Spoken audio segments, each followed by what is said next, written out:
No! No! No!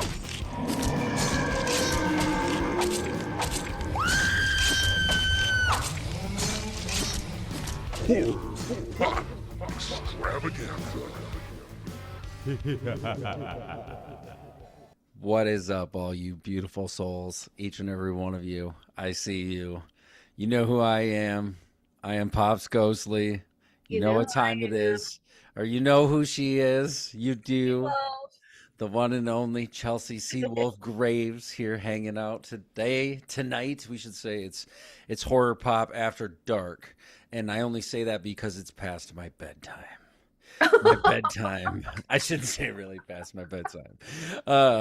However, I like to stick, I'm pretty good with a schedule and stuff like that. And they say with having MS and shit, it's good for you. And so wow. normally I'm in bed around like probably 10:30, but I usually read for about an hour. Almost every night I'll read for an hour and then go to sleep. It's hard for me to fall asleep without reading or something. But I just want to put that up front, just in case you're like, "Fuck, Pops, you look tired, man," or some shit. I'm so I'm sorry. good. Oh No, my it's not your God. fault. It's not your fault. Okay, I'm I have a excited. question.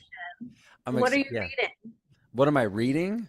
Yeah, what are you currently reading? Currently reading just comic books. Since what's today? Friday, so I've got like 4 or 5 comic books to clean up for the week, and then I'm gonna read this new author that I really enjoy, who I really like. He put out this list of like 3 books he really highly recommends, and one of them was about marketing strategy. And I was like, oh shit, I'm kind of at a place in life where that makes sense. So I'm going to read this. It's called like Fine Line or Finish Line. I don't know, but highly Okay. recommended. So yeah, I kind of flip flop between fiction, nonfiction, but I'm always reading comic books. Like that's just Mhm. weekly. That's always new Wednesday, or when Wednesday hit is new comic book day. So it's like boom, boom. Just usually from Wednesday to like Saturday, it's all new comics. What about Hell you? yeah. What are you reading?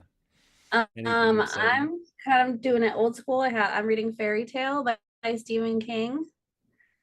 I think it's a newer one though. I feel like it's came out in like the past few years. Yeah, I feel like it's Pretty good relatively though. new.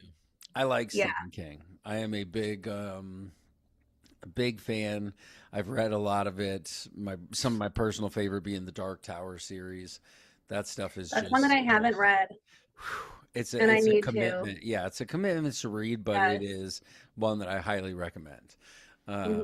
And the individual who originally spawned the source material that we're going to talk about today, worked closely with Stephen King a couple times. George Romero and Stephen King worked hand in hand on a few different projects. And I do want to jump right in only because there's a lot to talk about with this one. It was a big movie. It did a Oh, lot of things. I've got thoughts, about it from beginning to end. yes. And Dawn of the Dead, I want to say the original was 1978, which was a Hmm. follow up, of course, to you had Night of the Living Dead. First it was nighttime, then it was Dawn of the Dead, then it was Day of the Dead. And I think there was some weird a European cut or something of Dawn that was like Dawn of the Dead 2, or maybe, I don't know. Then you had Yeah. Land of the Dead and all the, Diary of the Dead, Survival of the Dead, all these different things of the dead. But the first few Dead movies were really George Romero putting a satirical lens up to his eye and looking at the culture and being like, what is going on here? Like, we're essentially becoming mindless zombies.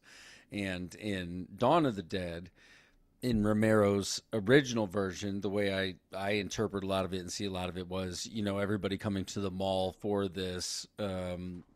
They mention it a little bit in the remake. They say, it's their memory pattern or Yeah. something like that.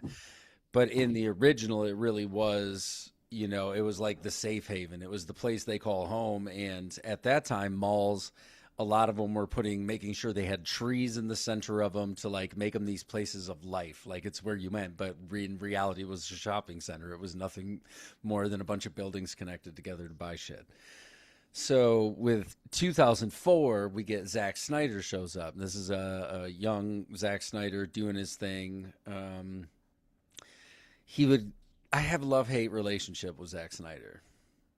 A very love-hate relationship because there's certain stuff I like that I think is good. There's other stuff where I'm like, I don't think you even understand, you know. Some stuff I think he visually at the time, like 300 was dope. I remember seeing it in the movie theater. Like, this is Sparta. Rah! Yeah. You know, the So, madness. so is Zack Snyder one of the directors or He the is the director? director. Yes, He he is the is the director. director. Okay. Yes. So Zack Snyder is the director of this, and he would do Watchmen. He would go on to do Sucker Punch. I don't know if you ever saw that about that Emily, what was her name? But essentially, it's like her fever dream, and she's in a psychiatric institution. Even though in this movie, it's more like asylum. They're lobotomizing people and stuff like that.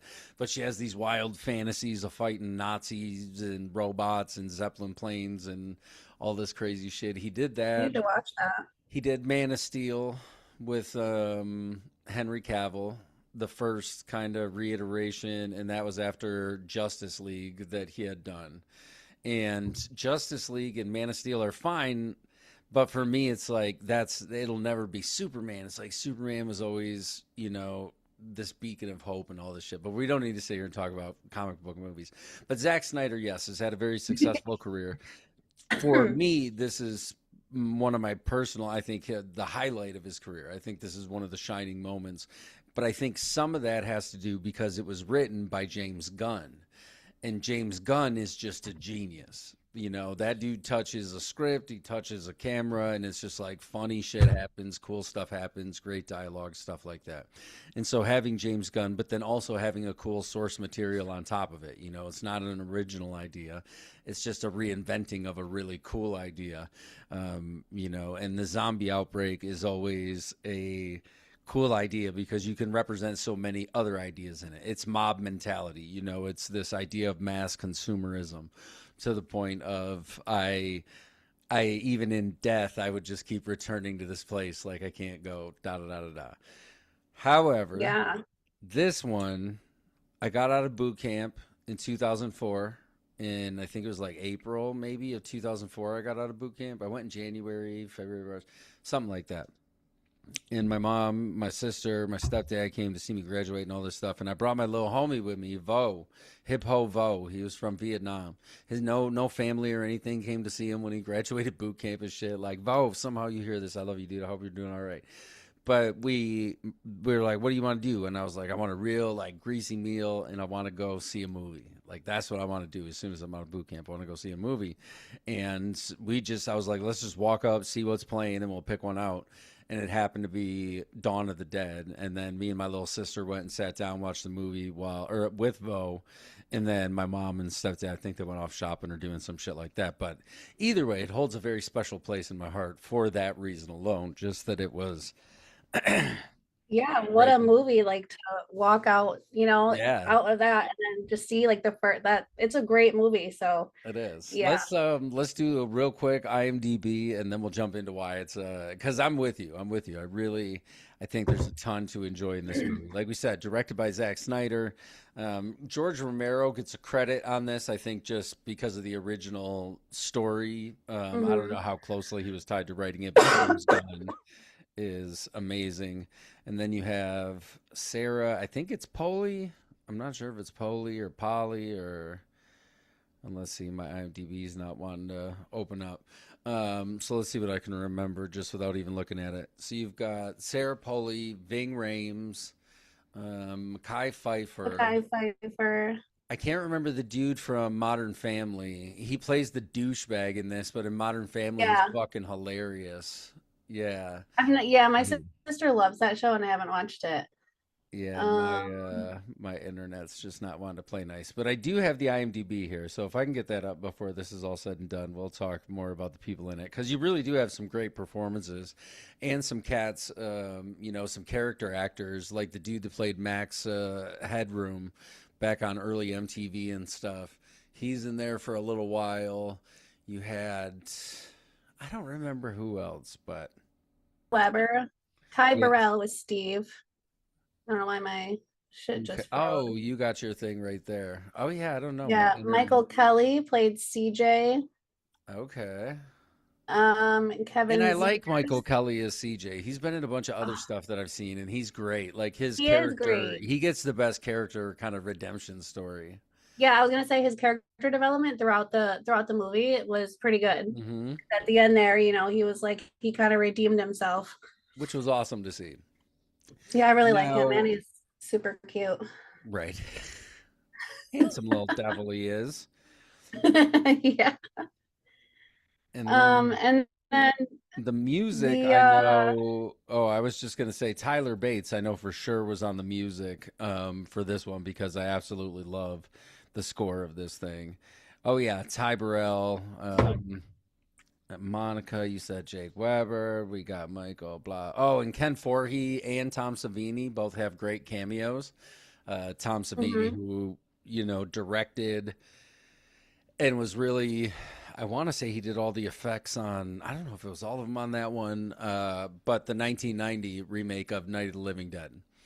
And then Tom Okay. Savini is, of course, in effects. Like when it comes to special effects, he is the guy. He's just a badass who's done everything. A lot of people remember him. Have you seen From Dusk Till Dawn? Hell yeah. Yeah, so That's a good one too. you remember the character Sex Machine? He had like a six-shooter pistol in his pants. Yeah. Like, yeah, so that's Tom Savini. He's the effects guy, and he did like all the the effects and shit on From Dusk Till Dawn. But he goes way Okay. back to Friday the 13th, like the original. I want to say even a couple things prior to that, and then we'll continue on. But if you just look up the name Savini, it's yeah, he's the man. So I loved seeing him. And then Ken Foree was also, he played the late night television preacher. He Hmm. was in what were we talking about him in? I mean, he's been in a ton. He was in Texas Chainsaw 3. He was in Dawn of the Dead, but Wasn't he I in like love him Devil's in, Rejects? yes. And that's Yeah. where I love him at. Like, you boys ain't Yeah. gonna fuck these chickens, is you? He's Yeah. like, boss, we ain't no chicken fuckers, boss. Yeah, it's so good, so good. But so he shows up. But he was in the original, Yes, he right? was in the original Dawn of the Dead. And then you've got Hmm. Kevin Zegers as Terry. Let's see. Not a Lindy Booth played Nicole, so she was the younger Hmm. daughter of Matt Frewer, and Matt Frewer is another character actor that you see pop up all the time. Actually, he might have been Max Headroom, but yeah, really all-star cast and great people across the board. You have representing the music and the story, and we'll get into, let's see what IMDb, because it actually came back up for me. I feel like I read it a little bit and I wasn't very impressed. Like, come on, IMDb, you can do better than that. But okay. A nurse, a policeman, a young married couple, and other survivors of a worldwide plague that is producing aggressive, flesh eating zombies take refuge in a mega Midwestern shopping mall. Okay, that was like a 10 out of 10 Mm, voice right there. I appreciate that. You got to step it up, Lil Duke. So, shots fired across the bow. No, I just don't think that, it's much bigger than that. The scale is much bigger than what that kind of describes. And we'll just jump right into it. This movie, going back to it, to me feels like 2004, those fast cuts, that we saw in shit like Saw, Hostel, where it's like the quick, it was just moving around, and we're getting all these images of blood drippy text and Oh man, just the cinematic effects, like the flashes of the zombies yeah, and their snarling, and like the flashes of like the military or a bunch of people um praying at like a mosque or yeah, something like that. yeah. Yeah, And I want to say before we get into it, just I was 14 when this came out, sweet. and my mom took me to the movies to see it. So I Oh, good remember job, us Lisa. going to see this and Yeah, I was terrified. Like I yeah. remember leaving and like driving home in silence because I was so fucking scared. Like I was like, Well, "Oh my especially God." because we open up with, after, we see this blood splatter text everywhere. We get a nurse coming home. She's our primary protagonist throughout all of this stuff. And she goes home. Her and the hubby seem to have a good relationship. Hey, we're going to make out. We're going to do it in the shower. We're going to not hear the TV going off. And it's like, this is the emergency broadcast network, blah, blah, blah. Not before she had seen, we were introduced to the little neighborhood girl on her roller skates. Mhm. Because she's like, hey, watch this. I can skate backwards. She's like, oh, you're so cool. Maybe I'll come skating with you tomorrow in our suburban paradise. Because it Yeah. really is just this cul-de-sac, houses all look relatively the same and all this shit. Yeah. So they end up Yeah. doing it. Thing goes off. And Zack Snyder, I will say, he's always had a really cool eye for like cinematography and trying different things with the slow motion. It even starts with the clock turning real slow, like 6:37. It's like, Yeah. holy shit, it is that time. He gets up, the husband character, and we see some kerfuffling around outside the door. And then all of a sudden, the little girl's standing there in the doorway, and he's like, fuck Vivian, man. Like, it's early in the morning, dude. Like, why Mhm. are you here? Why are you in my house when it's so early in the morning? You all right, sweetie? She ain't saying shit, and he's trying to wake his wife up. He said, she ain't saying shit. What's da da da da da? And he goes over there, and her mouth is just gone. That whole upper lip thing. And I don't Yeah. know, like somebody bit it and chewed the top of her lip off. Yep. Yeah, And he's like, I mean, you're just waking up at this point. You're half asleep. Somebody's in your house, and you see this little girl, and she's got blood everywhere, and you're just like, what the fuck? And your first instinct is just like to help her and he because she's does. small and He's she's like, a right, child, right. and she just rips his throat out. And that's where this movie just takes you immediately is like nobody's safe. We're gonna go to a place where little kids are monsters, even littler kids are monsters. Like all kinds of shit happens in this thing. Hmm. But our nurse and that what was her name? I can't remember her character's name. Anna. Anna. Anna's like, oh shit, because her husband gets bit by Vivian and he's on the bed like and she shuts the little girl out the door, put this on your neck, try blah blah blah, and then he all of a sudden turns bad.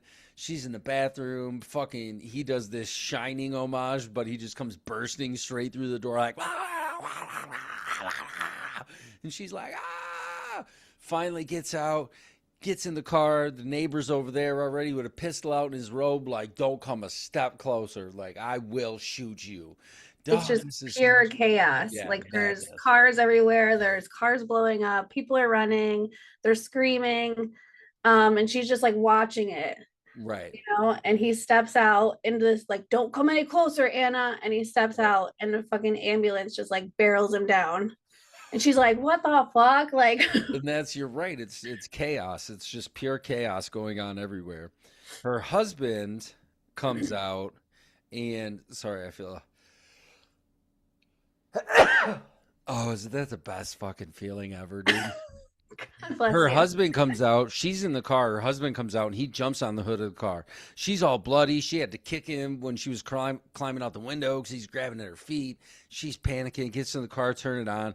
We get this really cool, kind of POV shot, stationary on the car. And like you said, there's people running behind her. Her husband's chasing after her. Yeah. And then he sees somebody else in the yard and like darts off that. Yep. Yeah, Yep. such a good.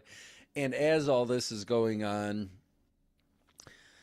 she gets out of town. We see fires in the distance. And then some dude gets to her car somewhere, some security guy or something along those lines. And he's trying to get in, like, let me in, let me take your car. She's like, fuck you. And slams down on the gas pedal and skirt straight into a I guess a Tree. giant ditch or ravine, like a giant ditch or Yeah. a ravine.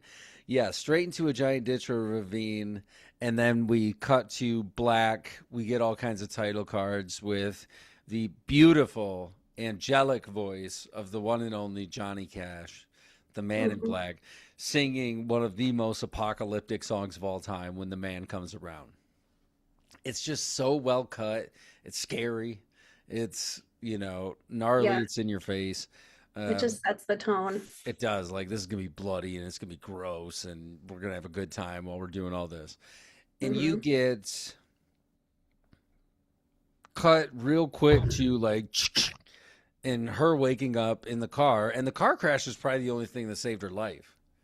Oh yeah. Yeah, because had she kept going, I think she would have been, on this probably just killed on the road somewhere. But Ving Rhames is standing there. I love Ving Rhames. I'll watch this dude do anything. He's just like, say something. And she's like, fucking help or something. And so now you got these two teamed up. We're wandering around in the ditch somewhere. And then we get another group of people who initially start shooting at him.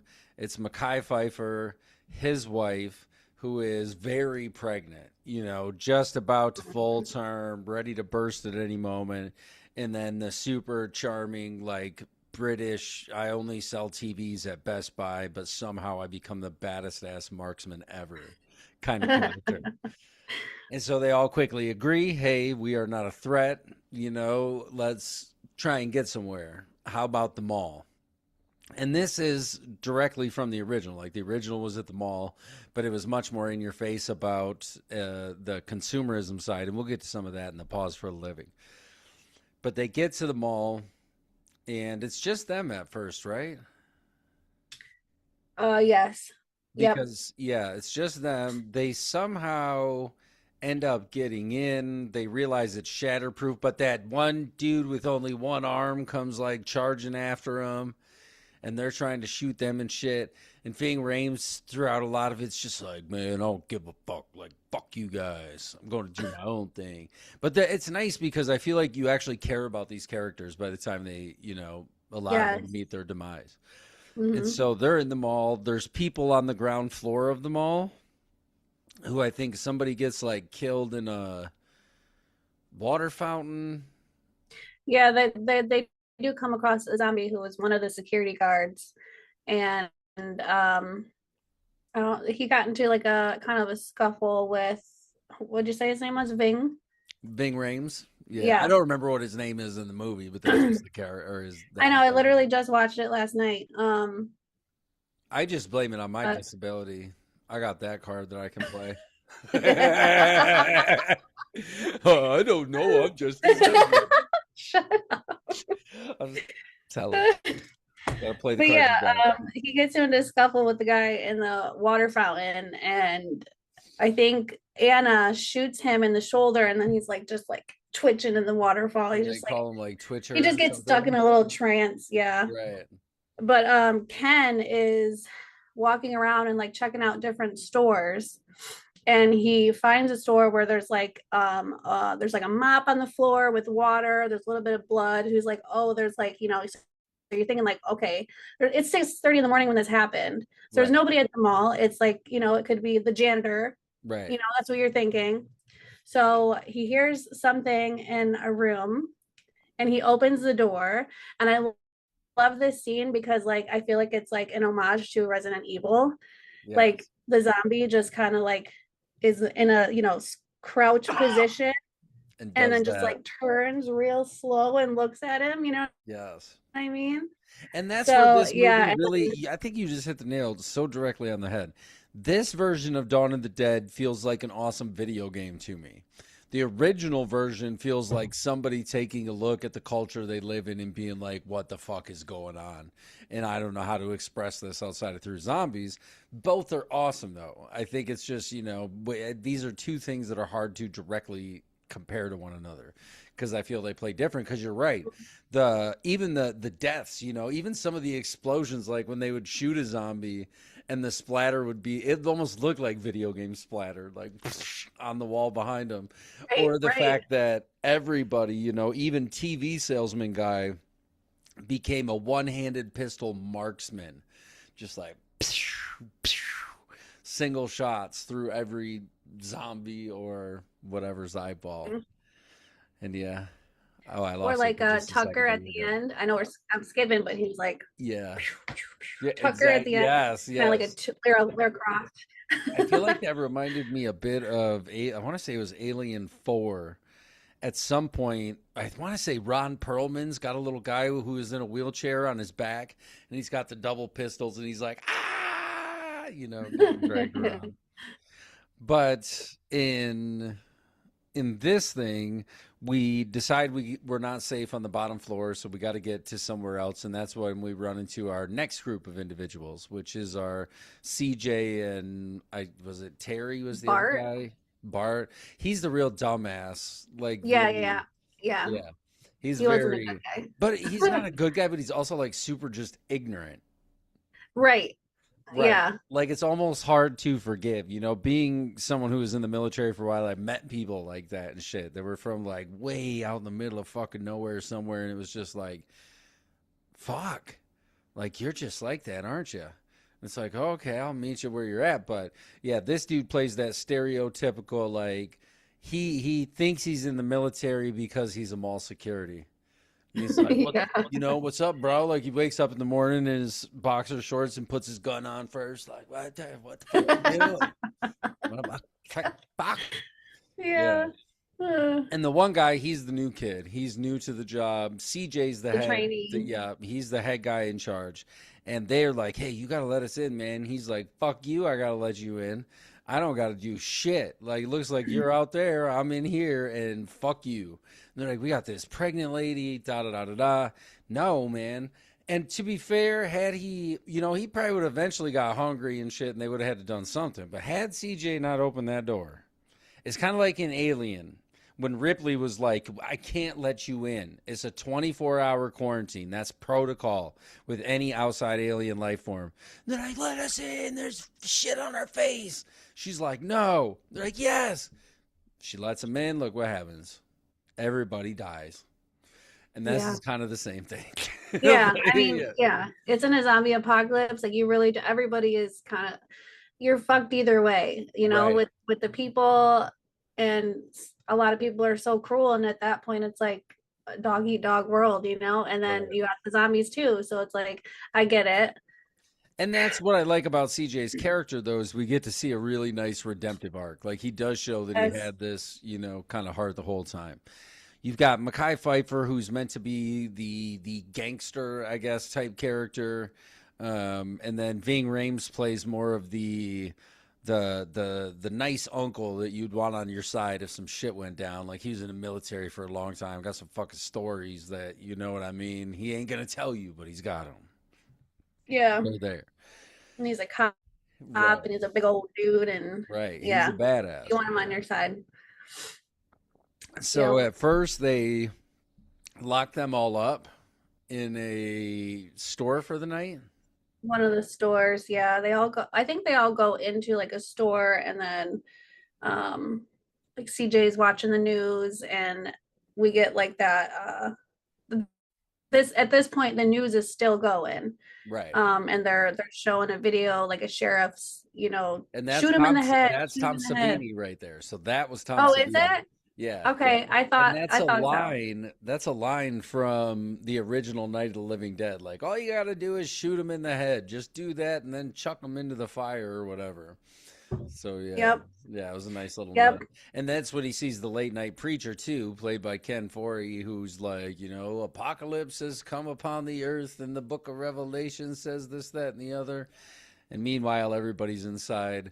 We've got this woman who really wants to have this baby at a hospital. Mekhi Phifer trying to. I like it when he tries to redeem himself to Ving Rhames, and he's like, "Look, I know I done some bad shit," and he's like, "You think?" He's like, "I don't go in there and say 5 Hail Marys." He's like, "I don't give a fuck." And he's like, "You can't," you know what I mean? Like this ain't the time and the place for that. And he's like, "But I got to get this Mhm. kid." And then you really start to, feel for this dude. And he's like, maybe this is the time for change. Maybe this is what could be a clean slate for some people if they can figure out the actual zombie apocalypse. But he's really Yeah. concerned about his kid.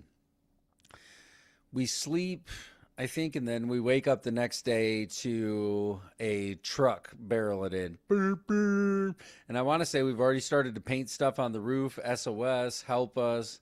We've barely Yep. maybe met the guy across the way on the other building who runs the military surplus, I think, or like a guns and ammo kind of store. Yep. I really like this guy too. Like that's what James Gunn does so well is he just writes characters that you actually give a fuck about. Like what was his Slither? Have you ever seen Slither about all the bugs with the alien bugs and stuff like that? I think so, but it's been a while. That was one of his earlier kind of horror things. He made this dope video game, one of my favorite video games called Lollipop Chainsaw. It was from the PS3 era, and they just redid a remaster last year. But you're a cheerleader who goes to Romero High School, who's a descendant of a long line of zombie hunters, and so you do cheers and pom poms, but you have a chainsaw that literally spews rainbows and like hearts and shit from it as you're murdering things. Yeah, Oh it's fun. shit. Um, so we get another group of people come in, and I think here it's a pretty big because there were 6 people in the back of the truck, and then a couple people in the front. You got the sassy old lady who I love. She's just such a fun character. Like, fuck yeah, cool old lady. She's like smoking cigarettes and shooting people and shit. Out of everybody, she's the one I would believe could probably shoot somebody in the eye with a single-handed shot. Yeah. So you've got her. This has always been one of my biggest questions about this movie is why did you even bring the wheelbarrow lady? Right. And you know what? I'm like, okay, it's still fresh. We obviously have no idea what's happening outside. She does look pretty fucked up. Like she already looks like she's That decaying. right. Like she's got Like bad there's veins everywhere. yes, she just looked horrible. And you just gonna wheelbarrow her around all day? I mean, but like she's gonna have to take a shit somewhere. Are you gonna like dump her out in the bathroom and then be like, jump back in the wheelbarrow when you're done? But yeah, she's a hot mess. And they're all like, yeah, I don't know who she is. I don't know who she is. If you know, maybe if she was someone's mom or somebody that really was attached to another one of our characters, but so you get and then the other trucker fella, I can't remember him. Then you get the younger woman and her father. Yep. And so Tucker, and then there was Steve, Tucker, there and you then go. there was like 2 girls and the girl and her father. Hmm. The other girl was the blonde that has sex with the Yeah. guy from Modern Family. Yeah. And this dude's a grade A douchebag. He plays it Oh, for so sure. well. Like Oh, yeah, and when you know he finally gets his at the end, you're like, yeah, he out of all of them, like that shit probably should have came a long time ago. Um, but we are starting to get to this point about okay, what are we gonna do? Ving Rhames is still dead set on going to find his brother, but once the truckload of people show up and crash in. It's really cool how they get like back in, and some of them go off the top of the truck, and some come out the other way. It was really well done. mhm. But they're like, "Oh, hey man, there ain't," or no, the guy on the roof tells him like there's nothing left at the military base or wherever where he was going to go try and find his last remaining family. Yeah. And Poor then he pastor. even has and he even has a change of heart though, where he's like, I didn't care about anybody but even myself. He gives this story about I did all these funerals, folded all these flags, but now I have something to fight for and something to believe in. So you get everyone kind of taking these turns. The young girl and her dad comes in bit. And we're starting to figure out that if you get bit by one of these things, or if there's like blood to blood open wound to them gooing in your fucking wound, then you're probably going to turn into one of these things. Big Mama goes quick. She's Yeah. The trainee's like, "Do you want some water?" right. I know. I'm like, no. Do you want some water? Yeah. Right. She needs so much more than water right now. She needs so much more. Yeah. But she Yeah. So, goes. Go ahead. well, Anna, she goes over there. He's like, "Anna, help!" She takes her last breath. So Anna goes, checks her pulse. She's gone. Like, okay, she's gone. Puts a blanket over her head. Is like, "Does anyone know her name?" Nope, no one knows her No. name. Died without a name, Tucker said. And then And that's where I was like, why did you bring her? If nobody knew her, like just the physical exertion, you'd be like, we might run out of food. Water soon. Who's going to carry 350 pounds of dead weight around? yeah. Right. I know. Continue, I think please. it's just humanity. Like, we can't leave her out here. Right. Um, but like they're just talking, and then literally it's like 5 seconds after they die, they come right back. So she Right. gets up, and the thing I love the most about like these zombies when they turn is their eyes. They just get so like yellow, green, all sorts of It's colors. not. They just like, Yeah. It's like shiny almost. yeah, they look Yeah. fucking crazy. And she gets up and she just looks because she only has like one eyeball at this point, and she just looks at I them and she's loved all, it that only one opened. I was like, that's a great attention to detail right there. That yes, they both don't work. right, yep. Right. And there's And nothing scarier than you just carried this 350 pounds around and then just gets up like, oh you know. yeah, she got up and she took off right after Anna, and Anna had like a fire poker thing and just like right through the Right. eye, Right. right through the eye, and she just down. Which And she's was like, "Oh dope. shit!" Right. And so now they're figuring out the bite thing, but they're having a discussion about it with Mekhi Phifer, and his wife had gotten bitten when they were down by the water fountain, I think, Yep, is when she got a bite. Because Ving Rhames, we saw him fall in the water fountain and get a cut, but nothing happened. And that yep. was our indicator, I think, that this is how this thing works. And so Mekhi Phifer's like, oh shit, like I gotta go, man, and do this. Our trucker lady, she's awesome, just helping out, giving people shoulder rubs and smoking cigarettes and just being a Yeah. badass. But meanwhile, Dad, who showed up with, or not Tucker, but the other guy, Dad, and I think he's the one that played Max Headroom, but he is starting to turn ill. We're seeing it. He's going, and it's like somebody's got to do this thing. And you get this really emotional moment between this father and this daughter, and it sucks. Like, what would, I'm not a daughter, but I'm sure you have a father. If you were put in the position was like, yo, I got to kill my dad, or somebody I know my dad's got to die right here. This is it. What does that do to you? It would tear you apart. I mean, you would just be in denial, a complete denial. Like there would be, And I I think don't feel that's like you can what make that decision. I think that's what justifies her decision to go running after the dog later on in the movie. Is this right here? Is I think that's what she's just like done. She latched onto the dog. Yeah, that was Right. like she lost her mom, lost her Right. dad. She's with all these strangers. I mean, Right. yeah. And she kind of has the younger security guard, the trainee guy. They're relatively around the same age, and he's trying to be supportive for her. I don't know if it's, some kind of love interest is implied, but I feel like at the end of the Yeah, I world, think like so. that's not what really anybody will be thinking about at that time. Like, oh, I just met a pretty someone. And it's like, oh man, my whole fucking family's dead. Which he does say to the one kid who's sleeping there. He's like, man, I was gonna hook up with this fucking fat chick at Dairy Queen. And he's like, Yeah. your fucking mom's dead. Your dad's dead. That girl at Dairy Queen is dead. And he's just like, that sucks too, man. Yeah. Like that's the kind of character this guy is. Yeah. So that these are all tragic, and they even have this, they cover him up with the sheet and stuff, and like, does anybody know any church things? And everybody's like, no. And they even ask the one guy, like, you were a pastor, right? And he has a great line of dialogue. He's like, I just played the organ in the church. He's like, it was just a job, man. He's like, look around. He's like, I don't believe in God.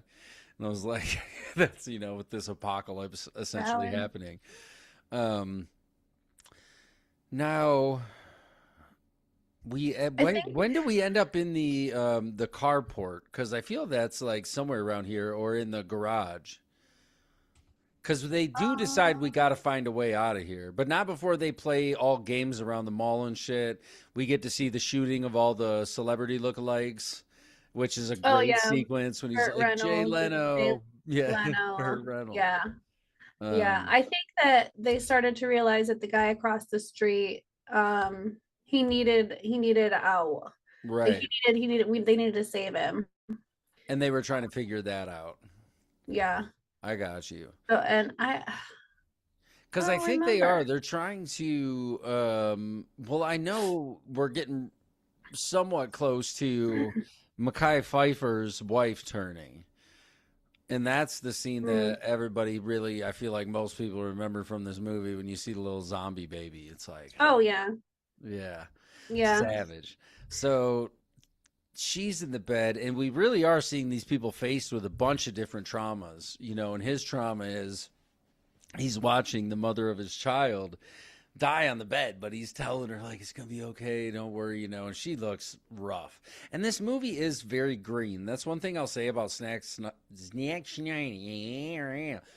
Snyder is I feel like his color grading, almost like Michael Bay, like he turns the colors the fuck up. Like this is a very green movie. And at first I was like, well, maybe that was meant as a visual representation of the decay that was taking place everywhere and this death that was everywhere.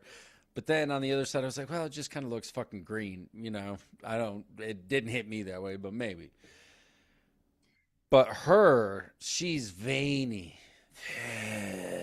All the Oh yeah. all the dark veins under her face and shit. Her belly's got like little fists coming out of there, you know, and not in the cute way where somebody's like, "Oh, you're gonna have a baby. Look at that, it's kicking and shit." This is like, you know, little monster hands. Rah. Yeah, it's very menacing, and she's handcuffed. Right, and he had put the belt in her mouth and like tied a belt around her face so nobody could hear her in there screaming. Yeah. And then she dies. She dies. Meanwhile, Grandma's talking to the young, the blonde woman, not our protagonist, not Anna, but the other woman. And she's like, I'm going to go check on so-and-so. Or maybe she's talking to Anna, like, I'm going to go check on, oh, don't worry, I'll go check on her, blah, blah, blah. I'll see if they need anything up. Because they had created this little, essentially, maternity ward where they had blocked off some of the windows with sheets so she could be in there in the quiet and not have to worry about anybody bothering her. He knew that she was sick, and he, you know, they were in that baby store, and they kept asking, like, hey, how's Luna doing, or whatever her name was, I don't remember. And he was like, oh, she's fine, right. You know, like kept like putting him off, don't come over here. She just needs to rest, don't worry about her. Yeah. She'll be okay. Meanwhile, she dies with the belt piece in her mouth and all this shit. And then he sees her eyes open back up, and she's just now zombie pregnant, like, yeah. And we see, you don't see the full on birth like you do in that first episode of Welcome to Derry. Like that shit was like, here it is for you. Or fucking crazy. Or was it Terrifier 2? Or was it the end of part 1? I don't remember. I think it's 2 when she gives birth to Art the Clown's head. And they have the connected in the after credit scene when Victoria gives birth to his head. Why don't I remember that? It's after the credits. Yeah, it's after the credits. You got to watch it. But yeah, she gives birth to Art's head, and then she's, I want to say, like chewing on the umbilical cord that's connected to his neck or something. Holy shit. Yeah, it's a wild scene. But this one, you just see the blood like, you know, and we're like, oh shit, okay, her water broke, this baby's coming. Like, that's what we understand, but it's very bloody, very everywhere. And Mekhi Phifer's down there just looking at it like, fucking this thing's coming, okay, da-da-da-da-da-da-da-da. We don't see the baby up until this point. And then when Grandma walks in, she knows immediately something's off. You know, yeah. Like and it probably stunk like a motherfucker in there. Yeah, when she walked in, there was flies buzzing around. You could hear the flies buzzing, and it was all dark. And she saw like cans of beans or dog food or something all over. And and she's like, "Oh shit!" She walks in and sees Mekhi Phifer standing there all bloody, holding this little swaddle of newborn, and then looks over and sees Mom like, "Fuck it," and she's like, "Oh shit!" Drops whatever she had and grabs her revolver. Points it at Mom, and he's like, you can't fucking break up my family, right? You can't. No. She just one right through Mom's dome piece. He turns, pulls a slow motion. We're watching shells fall all over the floor. They're putting bullets into each other left and right. Bro, Grandma was really tough because I feel like she got shot like 3 times before she finally fell down. Yeah. Like they were both That's just what like I'm saying. She went hard. She went so hard. And when she shot Lua, so whatever her name was, when she shot her, I really loved the like slow, like before she shot her, the slow motion of the mom like pregnant thrashing as a zombie, like Yeah. it just like hit, like you know what I mean? Like I was just like, damn, like this is good. It is good, and that Zack Snyder does that really well. He has an eye for making the motion very dramatic. But Mekhi Phifer's dead. Old lady, I think, is almost dead, or is she dead when Anna gets to her? No, she's alive. She's like, but she's out. She's going out. She's Yeah, coughing up blood, and because they even say something about she's not going to turn. She wasn't bit. This was all yeah, gunfire. yes, Yeah, yeah, this was all gunfire. yep, And so our big team that we started with is slowly whittling down to, a handful of people that we've got left. We hmm do determine that we've got to get supplies over to dude across the street, like you said, and we are going to send the dog. And this dog is the one that old girl got super attached to. Like, you can't send him. They're like, don't worry about it. It does, they don't go after dogs. They want to eat people. They don't want to eat canines. So they send the dog out. Dog's doing good. Da da da da da da da. Gets a little bit hung up at the door or some shit, and they're out there watching with the binoculars, like, "Hey, dog's on the way. Don't worry." They got radios back and forth, or maybe that's what they were sending was a radio. They they were did send sent, a yeah, radio. Yeah, and some yeah, other stuff, maybe some water some and food and and some stuff. other, yeah. And the Yeah, dog was gonna go through the doggy door, but I want to say one of the things gets in there. yeah. The dog gets through, but uh, the guy can't close the door, and I think Right. a couple of them actually went in and got through. And he's got guns and stuff though. You think that he might be able to be okay, but Oh the yeah, the woman panics though, and when nobody's really paying attention. she just dips. She just Right. dips out, and I think it's because Kenneth, when he was on the phone, trying to talk to Andy, he was like, oh, they got him, they got him, and I feel like she's like, oh my god, they got my dog, and she just like Mm. she just takes off, and like that just like sent this into like this got everything into motion, like Right. everything just started happening. Right. And this got them out of the mall. They didn't have any more choice to stay. They were like, we got to go save, try to at least save these people. How are we going to do it? There's tunnels underground, and then we can pop up through the manhole, and we'll do it that way. Which they're pretty successful for a while. They fend them off with guns and stuff. They make bombs out of propane tanks and road flares that they'll Mm-hmm. throw into a crowd of zombies. It reminded me a lot of that game or games, Dead Rising. Did you ever play Dead Rising? Mm-mm.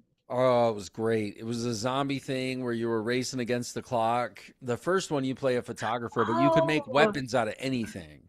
Like you could take a boat yes, oar and put a chainsaw on one side and a sword on the other side and just go running through zombies like yeah, wasn't this like an reminded open me world too.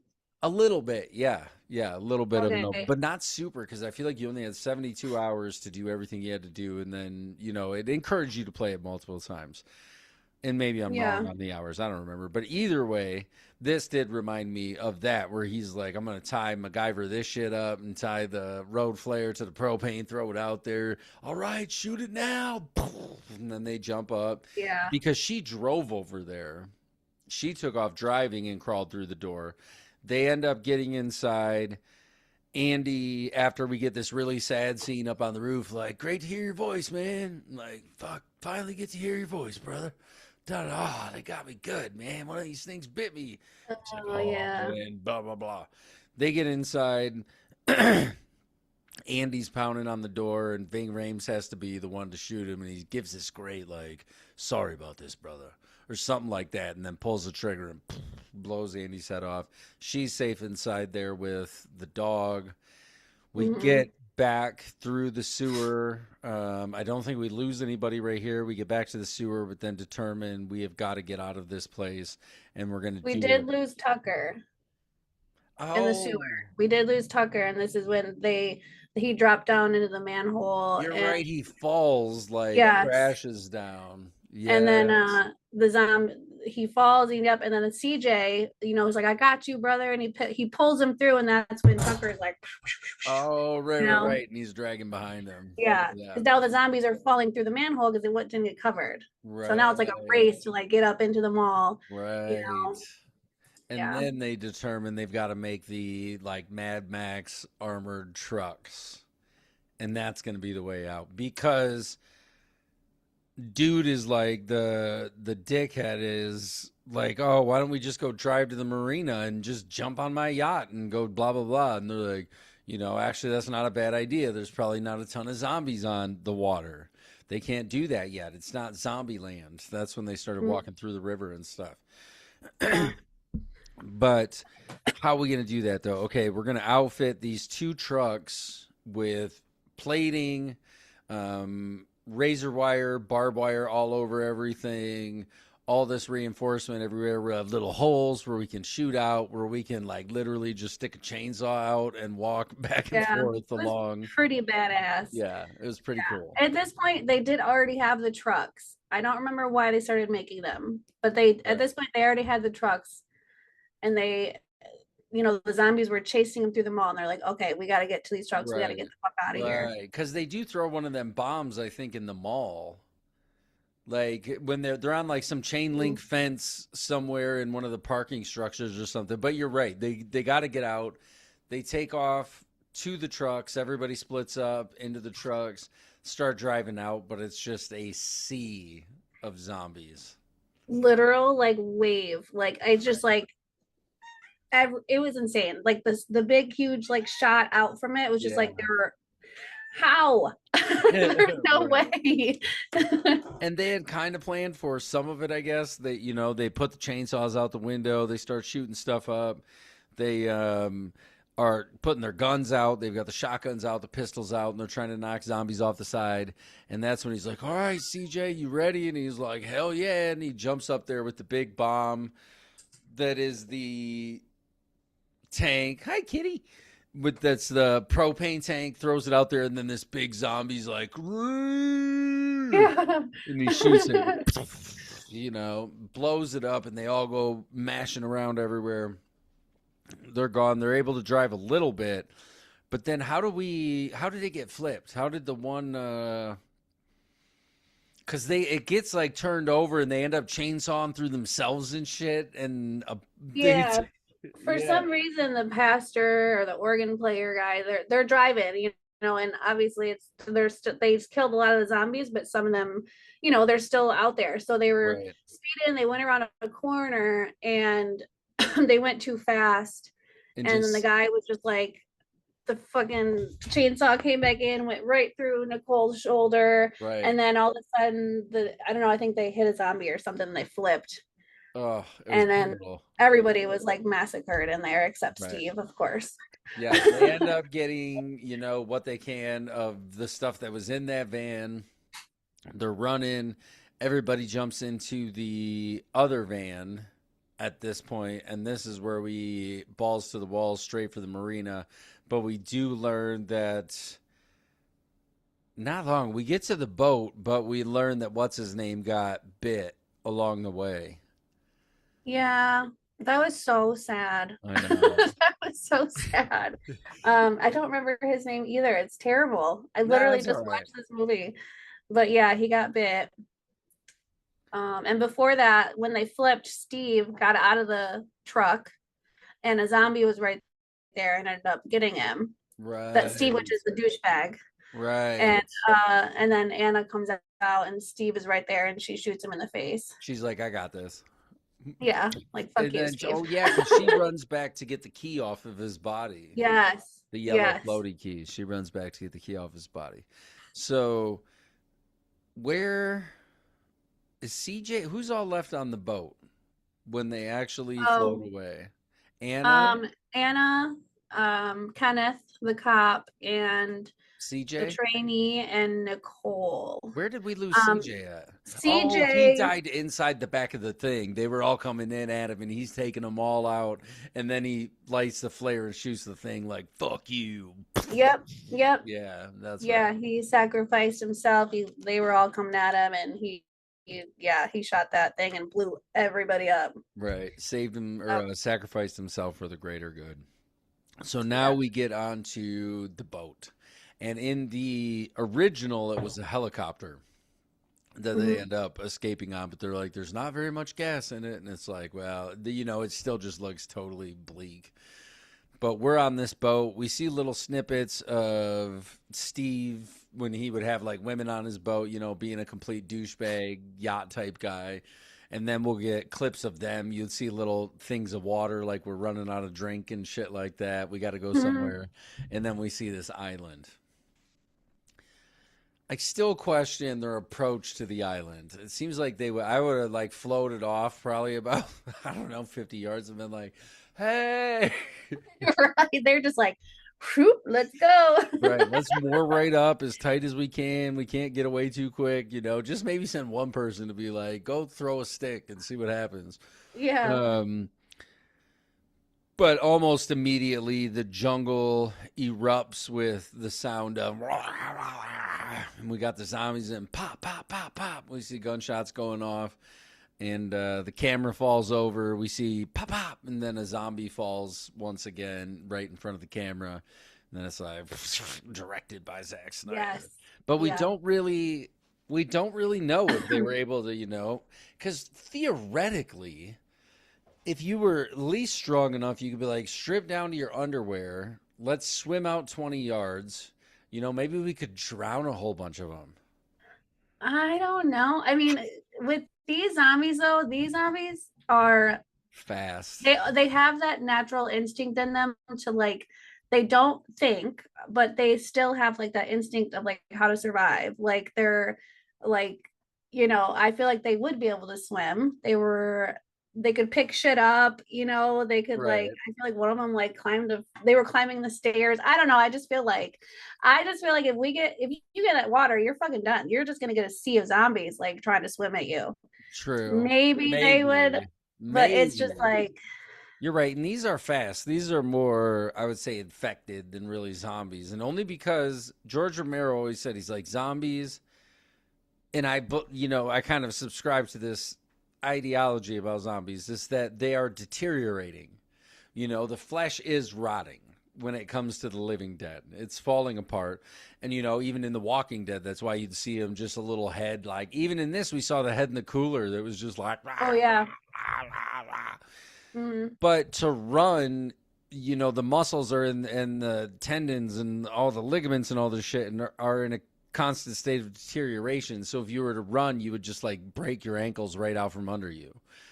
It's like you couldn't support yourself where a zombie couldn't. Whereas these remind me of like World War Z or 28 Days Later. 28 days later, Yeah, yeah. more of the rage virus type killer Yeah. zombie. Even with the eyes, like you said, the eyes are different in this. We saw the little baby that had the shiny eyes and all this, and Anna was like, Yes. I was like, that's These are the zombies you do not want in a zombie apocalypse. right, Like, these are the last ones you want. Like these ones will right, fuck shit up immediately. right. These are 100% those zombies, and they're scary. And then I think throughout the title cards, we maybe get a few more little snippets of on the boat or stuff like that. But for the most part, that wraps up 2004's reimagining of George A. Romero's Dawn of the Dead. Ba, ba, ba, ba, ba. Dun dun dun. Yeah, I mean, So, honestly, great, great movie. so give us some final thoughts, and then out of five one-armed zombies, how many do you give Dawn of the Dead? I give Dawn of the Dead 5 one-armed zombies out of 5 one-armed zombies. That's big. I really do. I mean, I think Yeah. it's just gripping from the very beginning. Like from the very beginning when the first guy turns and his eyes just fucking flash at you and he's just coming at you, and then everything from that point, there's not a bad part to me in it. It's just so good. And even like watching it again last night, I was still like scared. I was like, this Yeah. is scary, to kind of put yourself in that situation. And this movie started a fear of zombie apocalypses for me when I was 14 years old. Do you still have a fear of zombie apocalypses? I mean, like Loki, it could happen. Right. You know, And like you know, the scary thing about zombies, the one thing that separates them from everything else is just the sheer numbers. It's the numbers that are there. You know, and there's this really cool zombie flick, and I might be getting the title wrong, but I want to say it was called It Stains the Sand Red. And it was about one woman and one zombie. And I was like, wait, what's this? And then I was like, oh, that's a genius premise. She doesn't have a car or nothing. She's trying to run across this desert. Well, she's got to stop and rest and everything. You know, she can make good gains on the zombie, but it's just slowly always behind her, just slowly moving. When she has to rest, it keeps walking. And it was a cool idea and pretty fun movie. that's interesting. All right, so a five out Yeah. of five. Very What's your nice. score? I'm curious. I'm gonna go with a 4 out of 5. Okay. Only Okay. because for me, it's hard because man, the original for this it's such a profound fucking piece of horror cinema, and really when people were being aggressive with their storytelling in response to Vietnam and you know hyper consumerism and all these things. So I try not to compare the two in that way. Um, I think going back to it, for me, it just hasn't aged as well with like the color grading and some other things and some of the editing. But that's just kind of nitpicky, you know, things here and there. And because for me, you know, a 5 is like Psycho in my mind, and that's the beauty of movies is they're subjective. It's one person's, Right. you know, Yeah. it could be one person hates it, another person it's their favorite movie it was ever made. So I'm going with a 4 out of 5. One-armed zombies attacking Okay. through the mall door, and it might be some. You know, we got oversaturated with zombies there for a while with the after the Walking Dead, and then Oh, Z yeah. It Nation, me and it was then just constant right. and And there's I some other couldn't really good even ones out there. You know, there's some great ones, yeah. but a I lot. still need to see I think it's 28 years later. I think that one just came out last year. Yeah, well, the new one's coming out, The Bone Temple, Yep. and so And I'm like, and I it, gotta watch 28 years later still. yeah. I need to see this I one. still haven't even watched 28 Years Later, and I liked the other one, so I am excited to Mhm. check it out, but I haven't gotten around to it just yet. Ooh, maybe we should do that as our next, as me and you, our next Oh, I'd be down. Yeah, next episode, I'd be totally yeah. down for that. Let's make it happen. Um, okay, so awesome. Check that movie out if you can. It's available. I want to say, I don't know where you watched it. I've owned it digitally and physically since it came out. So I'm It's not on sure if it's Netflix currently. Netflix. Okay, currently on Mhm. Netflix. Thank you for that. So if you want to, you know, if you haven't already, definitely check out Dawn of the Dead because even hearing us talk about it, it's very shocking to experience. You It's a have ride. to. If Yeah, you it's have a not ride. seen it, and even if it's been a while since you've seen it, I recommend just going to watch it. It's one of those movies where you can watch multiple times Right. and still enjoy. So There's still something there because it's James Gunn's writing. It's the heart. He just knows how to write characters that you care for, and that's what good movies do. You know, they make you care for the yes. people in the movies. And this one, there's so many people to care about, and then there's other people you're like, just dump her out, man. Yeah. Put her down in the fountain. Be like, here's your water, splash. Fucking Steve Now with run your away as fast as you can. head. Okay, let's take a couple moments, as always, each week to pause for the living. In this segment of the show, where we take a little time. I wish you had actual hit like pause on like cat hands. No, right? Pause, right? Pause for the living. But where we just talk about some ideas, you know, how we all might be able to make life a little bit easier, hopefully for ourselves and for those around us. This week, it was super easy as I was watching the movie. Night of the Living Dead. I just watched. I don't know. I've probably seen that movie over 100 times from start to finish. Night of the Living Dead, the original, is one of my favorites. Wrote about a paper about it in undergrad, just about the socio kind of economic implications of what it was trying to say and all this shit. And then you get to Dawn of the Dead, and I feel like George Romero was just hitting the nail almost right on the head with Dawn of the Dead. It was the boom of the mall. This is even, I was born in 82. So this was the original Dawn of the Dead was 78. I don't know when malls really started taking off, but it was around that time somewhere, absolutely, And then in the 80s, you would have like Tiffany's mall tour across America and shit, where like concerts were at the mall and everything was at the mall and life Yeah. was at the mall. But really, it was this facade. I don't want to say facade. It wasn't all bad and shit like that. Like, I have so many good memories of hanging out at the mall. But it was just masked consumerism. And it was like everything there was there to sell you something, even if they were pumping the Cinnabon flavors, through the air and shit. Like, let's put that into the something. The Mhm. skylights to let in natural light. Natural light makes people feel naturally relaxed. Huge domed areas where you could sit there. Trees, big palm trees and shit, all up in the mall. And in reality, what you did need is like you probably just go outside. You probably need some time in the woods, Yeah. probably not time Yeah. at the mall and stuff like that. But I think George Romero saw what was coming and how quickly it was coming and needed a way to express that. And I think we're still currently maybe even almost worse I feel like it's than worse. what it was then. Because Absolutely. at least then you had to go to the mall. Yeah. Now the Now it's mall's at in your the pocket. yeah, exactly. Yep. Oh, it's fucking Prime Day. Don't talk to me. I'm gonna be on Prime all day, making sure I get all the best. You know what I mean? Mhm. We've become this, and I think what Romero maybe in some ways was trying to say was that we lose and can almost completely lose our identity to consumerism, where you're just mindlessly going from one trend to the other. It's like, what did somebody say was cool today? Okay, to the next thing, to the next thing. Not really living, but just kind of floating by and I don't know, becoming a zombie, a living dead for the most part. Because if you're, you know, at least my thought is that if you put too much stock into your external value, and by external value, I mean like value you amass externally, like, oh, I bought a new car, look at me. I want to put it, I want to post pictures of it. I want everybody to be like, fucking awesome new car and shit like that. And it's not just that. It's the house. It's the clothes. It's the shoes. It's the perfume. It's the make. It's the this. It's the that. It's the other. It's the other. It's the other. How many things can you put on before you don't exist anymore?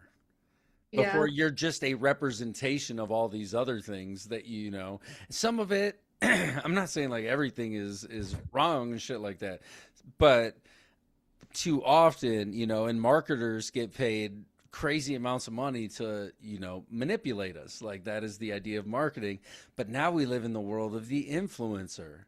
And it's like, oh, okay. So, now what am I what else am I consuming? Like consumerism, I guess, doesn't necessarily have to be just a tangible object, even though those can be really dangerous. I think just equally as dangerous, if not more, is if you're consuming a mass amount of ideological content and you're not taking the time to process. If we don't, if all day long we sit and listen to, if I was like, yo, CeeWolf, I need you to spit 8,000 different ideas at me real quick. I'll sit here all day and listen. Spit 5,000. Can you do, 4,000? That's what we do though. When we put things in front of our face, whether like it you not, you're consuming it. If your eyes see it, you're consuming it. Yeah. And are we becoming zombies to that type of consumption in some ways where it's like everybody's just walking around with their phone like fucking Yeah. I mean, and it's social media, and even on social media now, it's just all ads. Oh, You can't go on crazy. TikTok anymore without an ad every two videos you swipe. Right. And then, or if you're having a conversation with somebody and you're like, oh, I want like um fucking I want a picture. I want some sort of picture. The next ad on your Facebook when Mhm. you go on there is going to be of that, Right. and it's not only that, it's movies, it's TV shows, its placement of items, like, oh, look at this awesome Dunkin' Donuts coffee like that she's drinking. Like, doesn't that make you want it? It looks so good. Like, Right. Yeah, yeah, yeah. And that's, and that is it. And I think we do have to ask ourselves, are Are we zombies? Am I a zombie? Am I just kind of mindlessly going through life consuming? Yeah. And when I was in school, in business school, they taught us straight up about cradle to the grave marketing, and how organizations like Disney, McDonald's, there were a couple other ones that we did a case study on. It's been a few years, but essentially they have a dollar amount assigned to a human being from birth until death. From the time you get your first whatever little happy meal with some apples in it, or your first cup of milk or something that you get at McDonald's, until you're the senior citizen who's in there getting your coffee on a Sunday morning, blah, blah, blah, blah, blah.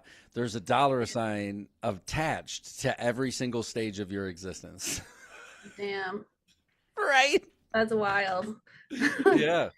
And it's just common, I mean, not maybe super common knowledge, but it's just, it's taught in textbooks. Like, it's just, yeah, this is, effective marketing and shit.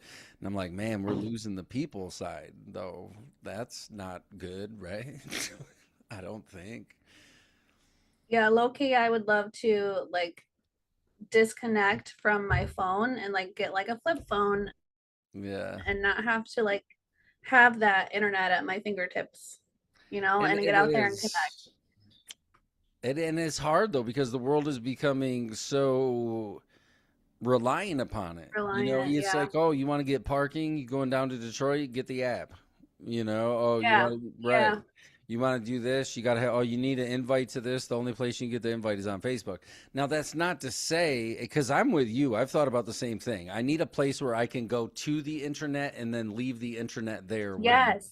yeah, Yes. when I'm not actively using it. And you could do all that shit, I guess. You could get on Facebook, run your shit, but it'll probably be a lot nicer outside of that once you are done. But again, like you said, everything's an ad too.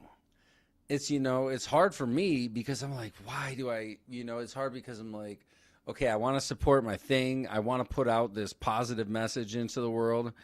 But just by being a part of it, I am actively supporting the structure of it, which Yeah. is to keep people addicted to a thing and, to keep people engaged. And if it is an ad every 2 seconds, every two swipes or something, it's an ad for this. Most of the time, like you said, some shit you were talking to somebody about, and you're just like, oh my goodness, it's just a marketplace.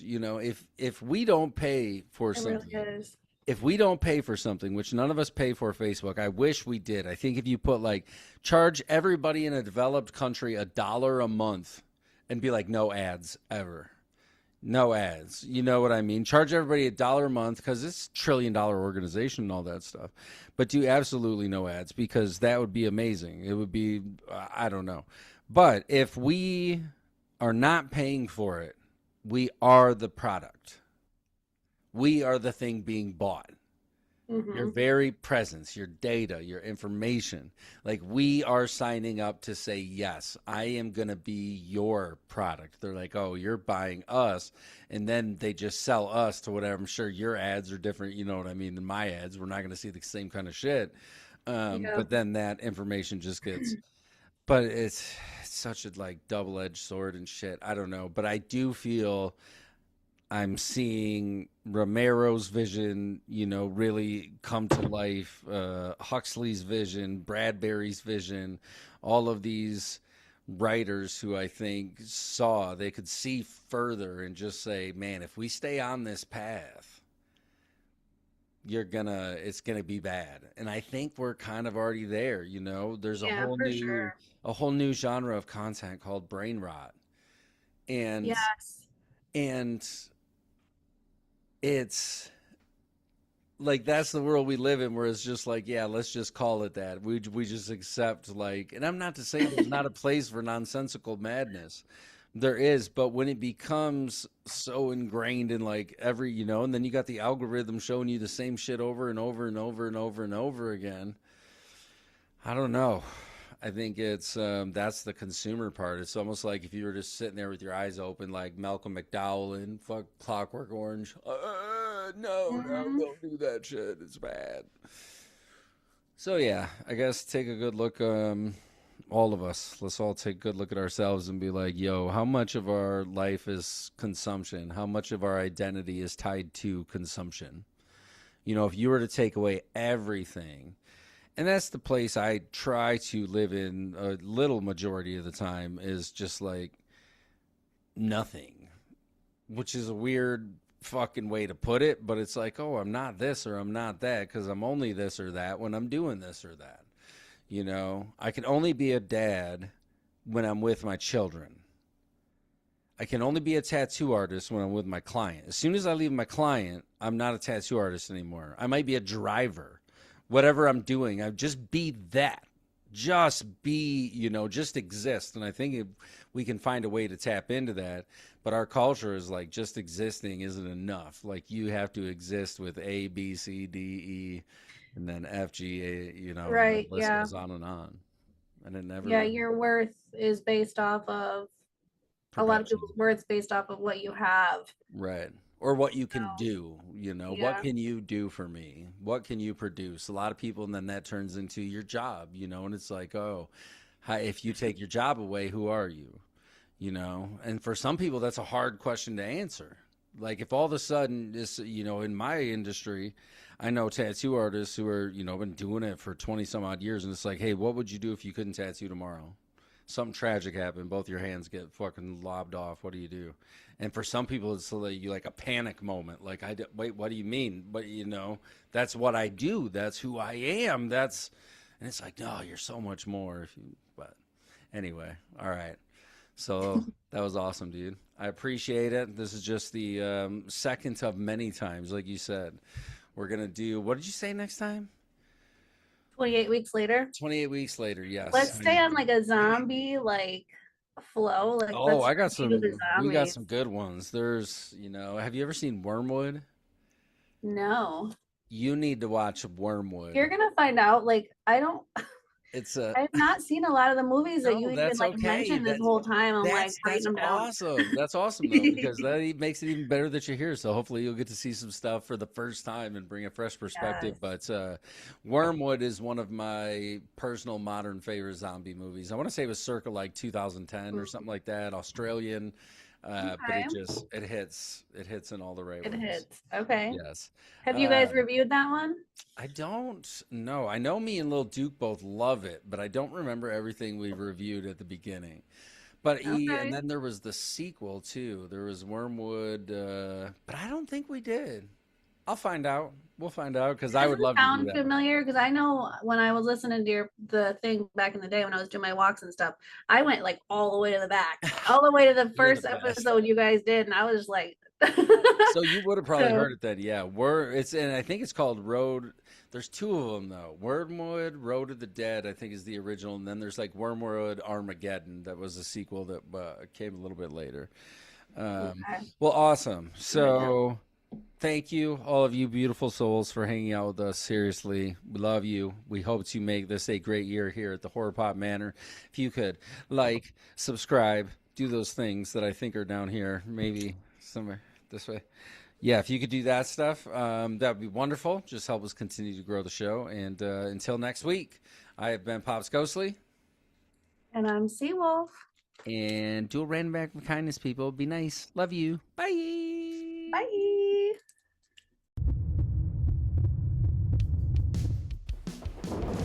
No! No! No!